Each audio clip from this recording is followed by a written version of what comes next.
নরেন্দ্র মোদীকে বিশ্বগুরু বলে প্রচার করেছিল বিজেপি, কিন্তু বাস্তবের ছবিটা কি? ডোনাল্ড ট্রাম্প লাফান ঝাপান যা কিছুই করুন, টু শব্দটি করেননি আমাদের বিশ্বগুরু। এই নিয়ে দেশে তো জল্পনা ছিলই, এবার তাতে নতুন করে হাওয়া জোগালো আমেরিকার টাইম ম্যাগাজিনে প্রকাশিত বিশ্বের প্রভাবশালীদের তালিকা। যে বাংলাদেশের পরিস্থিতির জন্য সে দেশে ভ্রমণে নাগরিকদের ভেবে দেখার পরামর্শ দিচ্ছে আমেরিকা, সেই দেশের প্রশাসনিক প্রধান আবার আন্তর্জাতিক প্রভাবশালীর তালিকায় প্রথম সারিতে উঠে এলেন।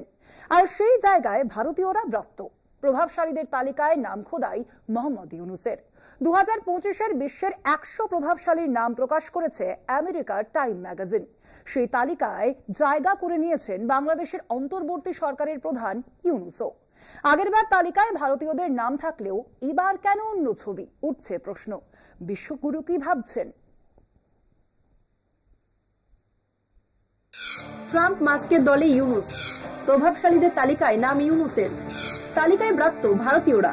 যে মোদী বিশ্বগুরু, যে ভারত তৃতীয় বৃহত্তম অর্থনৈতিক শক্তির দিকে রকেট গতিতে এগিয়ে চলেছে বলে বিজেপির দাবি, যে বিজেপি পৃথিবীর সবথেকে বড় রাজনৈতিক দল, সেখানে ভারতীয়রা ব্রাত্য কেন?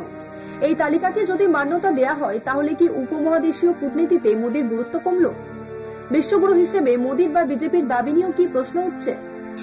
2025 সালের বিশ্বের 100 জন প্রভাবশালী তালিকা প্রকাশ করেছে আমেরিকার মর্যাদাপূর্ণ টাইমস ম্যাগাজিন। সেই তালিকায় জায়গা দখল করে নিয়েছেন মোহাম্মদ ইউনূস। গত বছর টাইমসের 100 জন প্রভাবশালীদের মধ্যে ছিলেন বলিউড অভিনেত্রী আলিয়া ভাট, অলিম্পিক পদকজয়ী কুস্তিগির সাক্ষী মালিক। তবে এবছর ভারতের ভাগ্যে শিখে ছেড়েনি।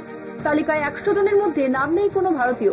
প্রত্যেক বছরের মতো এবছরও লিডার, আইকন, টাইটানস এই তিনটি তালিকায় প্রভাবশালীদের নাম ঘোষণা করা হয়েছে।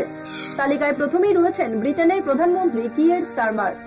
গত বছর নির্বাচনে ভারতীয় বংশোদ্ভূত ঋষি সোনাকের কনজারভেটিভ পার্টিকে ধরাশায়ী করে জয় ছিনিয়ে নেয় কিয়ের স্টারমারের দল লেবার পার্টি।